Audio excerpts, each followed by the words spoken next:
Hi there, back. So to continue, I really hope this is quick. There were just a couple more points I wanted to give some details about. Once I finally was able to make some sort of contact with Barb, it was in the form of an email that she sent me. She had been rejecting every method of contact that I had made via email and phone calls, and I even tried contacting her brother.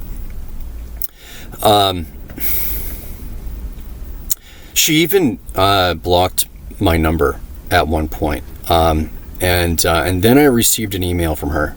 I mentioned some of the details on that email in a couple videos back, so I'm not going to talk about that. But I had mentioned once she made contact with me that I had items in that storage unit. And those items, I had a lot of stuff. I had some photography equipment, cleaning equipment, extension cords, lights, clamps, tools for building shelves, staging for lighting, a massive backdrop that I had made for photography. I worked in there. It was I had a lot of things that my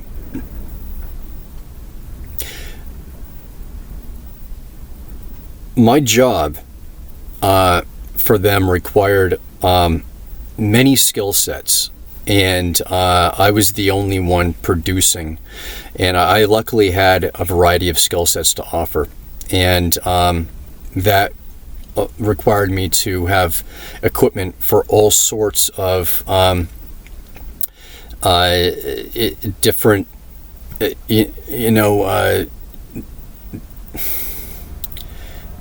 different aspects of this project.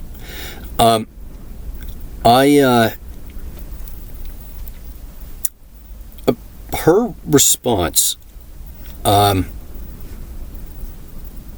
email about regarding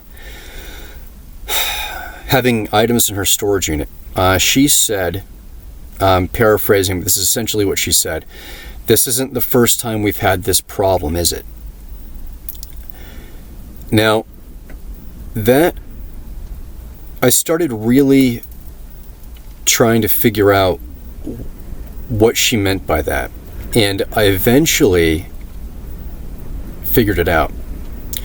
Now, prior to moving to this storage facility, we were at the other one down the street, owned by John Cacoulidis.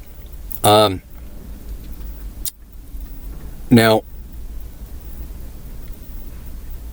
at one point, she had told me that she wanted to move out of that storage facility. The story she gave me was that the owner, John Cacoulidis, was going to tear down that building. It used to be the old Portland Press Herald building, and he was using it for other things. There was a small business in there. He had his own guys, his own construction guys, and then he also had allocated a portion of it for storage for my client. I later found that wasn't the case. I'm going to tell you what happened. I had been moving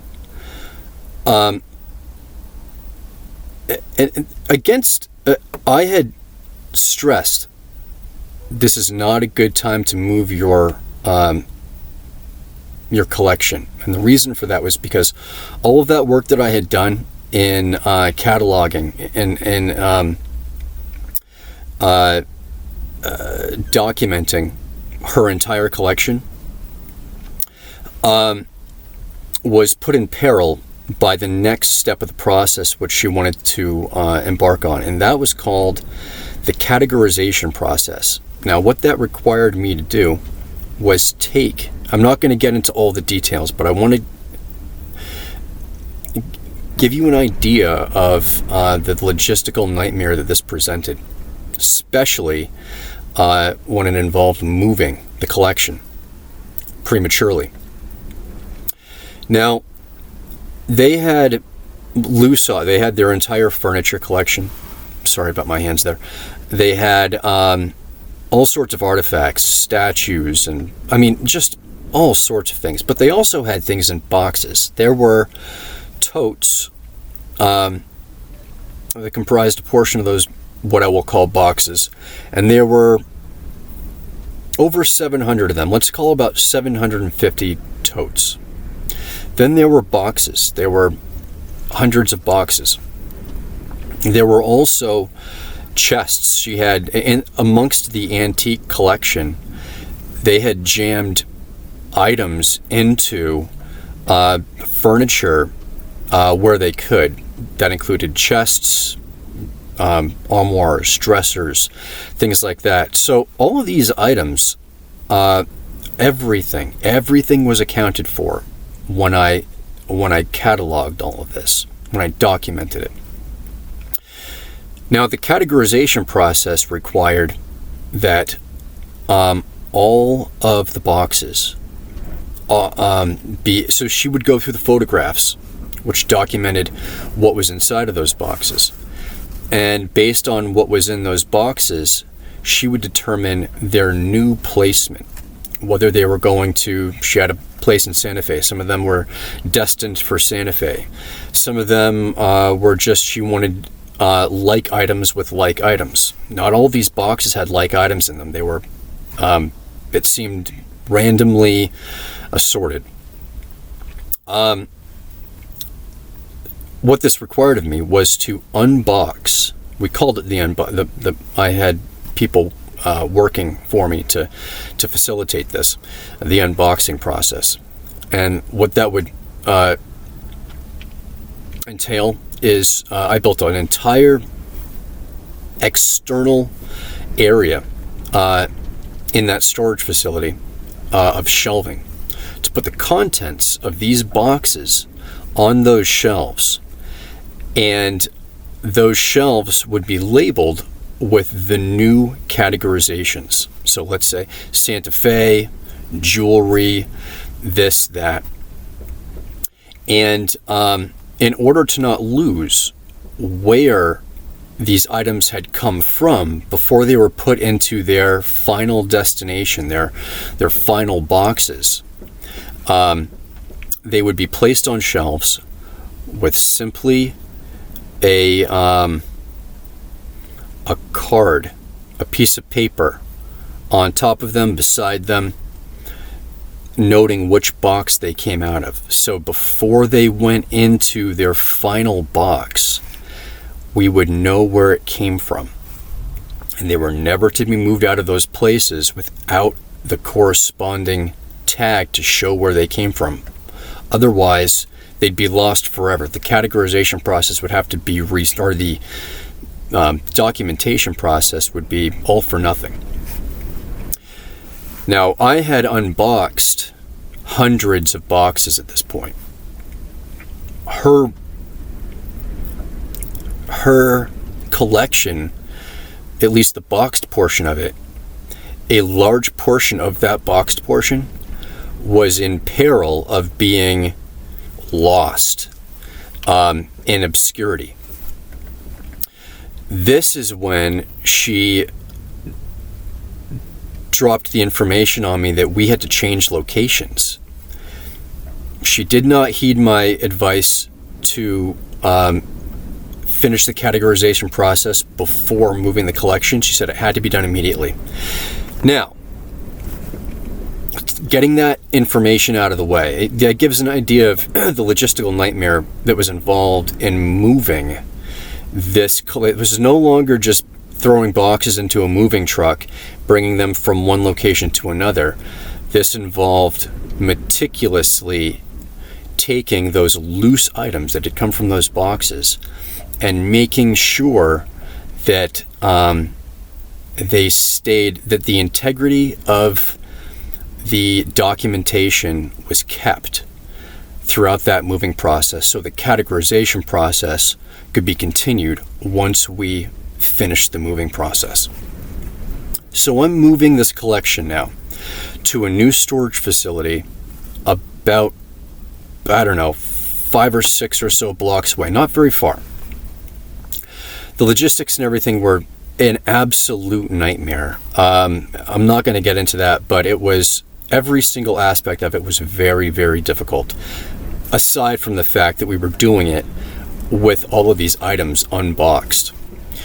While I'm moving this collection, every so often I would come back to the storage facility, the one we're moving out of, to find the locks had been changed.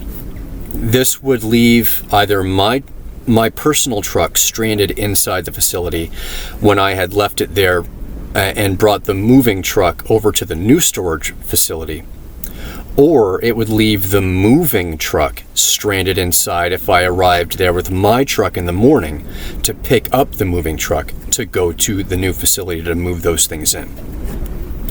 This happened 2, maybe 3 times. I met with John Cacoulidis' a guy, his contact for me. His name was Brad Bean.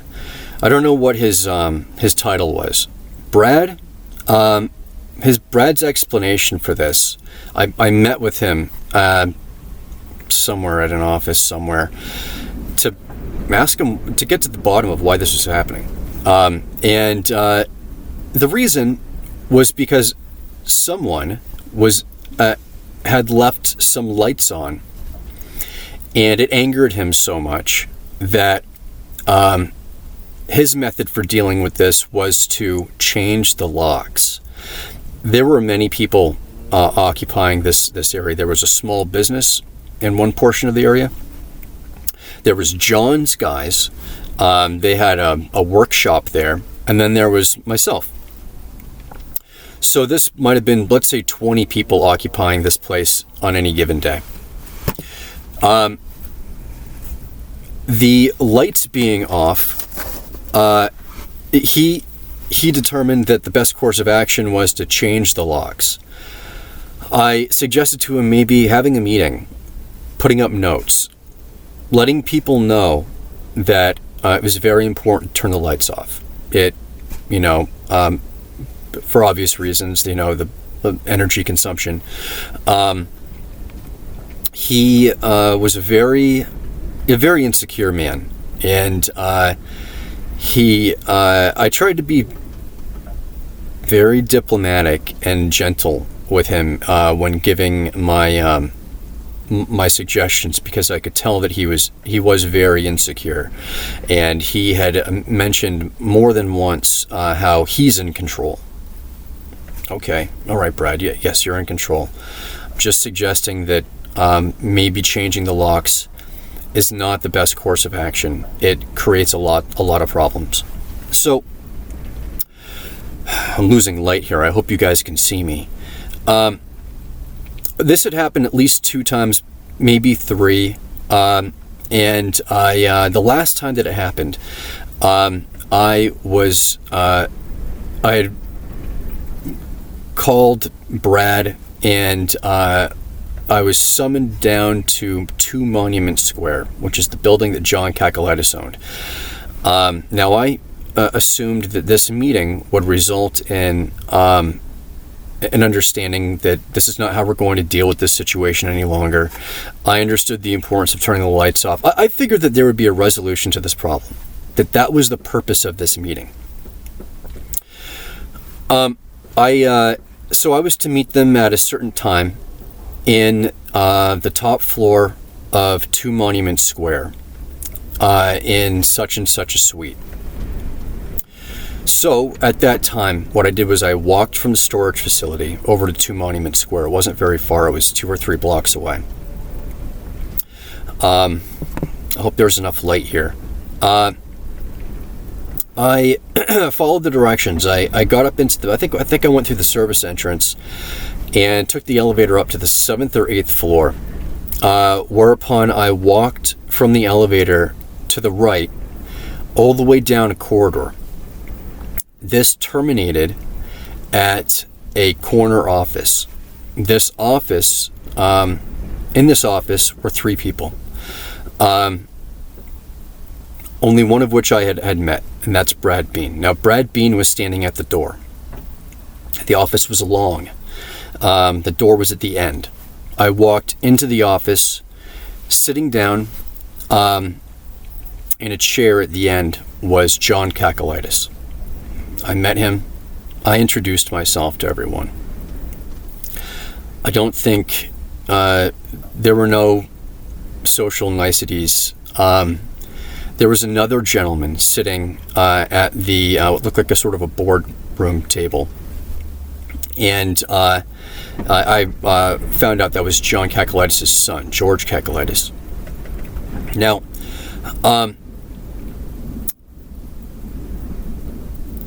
about immediately, they demanded that I pay them $14,000 of my money, which was, I asked a couple questions and to understand what was going on. And that was the money that my client owed them for unpaid rent. I explained to them that my client's debts were not my responsibility. And George Cacoulidis, John Cacoulidis' son, and they also said I wasn't leaving there until I paid them. This was now a full-blown, like, they were holding me ransom for this money. George Cacoulidis said, "This is your problem now." And I became very upset. And these people, I don't think, were accustomed to having anyone ever say no to them. They were very wealthy, and they were given, they were always, I think, with the city of Portland and wherever else their business endeavors took place, I think they were given a wide breadth. And my refusal to pay enraged John Cacoulidis. He leapt up from his chair and said, "I'm gonna fucking kill you." And he ran at me and attacked me. I pushed him over onto the table, into his son. Didn't realize it was his son at the time. Pushed him over onto him and ran out of the office. Got past Brad Bean, who was at the door. What I realized in the end of this, a lot of things were going through my head at this very point in time. Brad had flanked me. He was at the back. He was guarding that entrance or exit at this point. And I got out of there and I went down the corridor, got down the elevator, exited the building, and I didn't know if he had any other people in the building, like, let's call them his goons or something. What I was worried about was that if either of these guys was able to, hit me over the head with something, render me essentially unconscious, I was, what were they capable of? They could have discarded me. He had a construction company. He had an island in Casco Bay. He had any opportunity. He had any number of ways to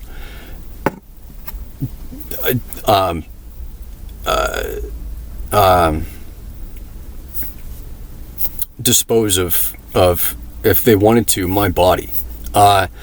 And no one would ever know what the hell happened to me. So all this stuff went through my head very quickly. I was like, I've got to get out of here.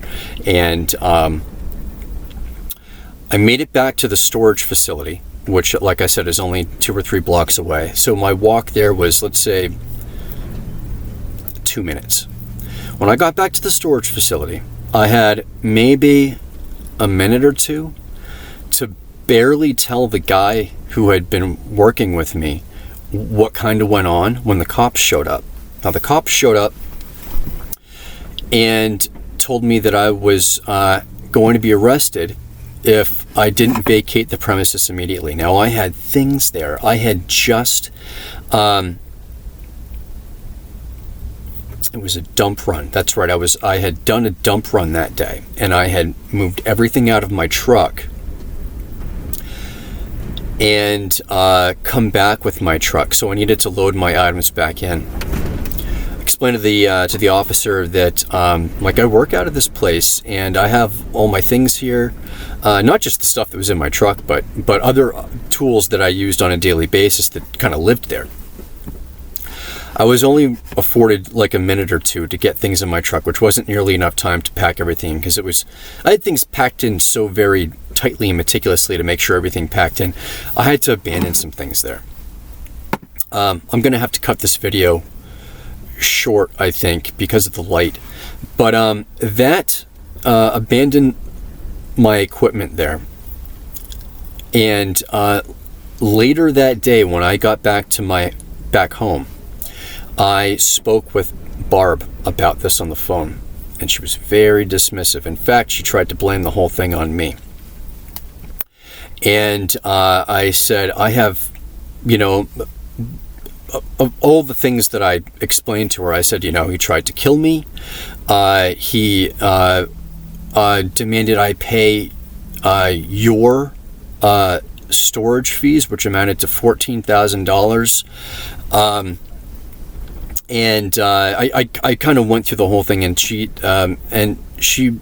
said, you need to just focus on your work right now, Steve. And but I had told her on that phone call, I had told her that I had equipment there. That is what she was referring to in her email, telling me that that was not the first time we had encountered that problem. Now, I think I'm going to stop here because I'm really running out of light. I don't want to ruin this whole video due to the lighting situation. So I'll see you in the next one, and then I promise I'm going to move right along to getting to how I actually became homeless here in this situation. Thank you for bearing with me. If you're still with me, I will see you hopefully in the next video. Thank you.